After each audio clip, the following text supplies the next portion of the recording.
F'Ottubru tas-sena l-oħra tqiegħed il-bridge mal-breakwater tal-Port il-Kbir.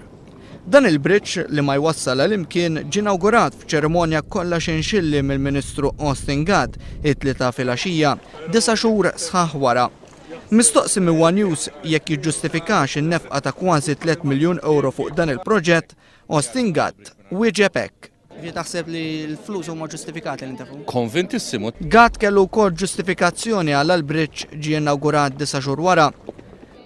Għax ridna nispiċċaw il-finishing li kien hemm mal-art, ridna nagħmlu d-dawl. Fid-diskors tiegħu tal-inawgurazzjoni, il-Ministru ftaħar bil-flus li jintefqu fi proġetti fosthom dak tal-Parlament il-ġdid. Skont Austin Gadd, il-Gvern jista' jagħmel dawn il-proġetti għax huwa wieħed mill-iktar pajjiżi finanzjarjament b'saħħithom fl-Unjoni Ewropea.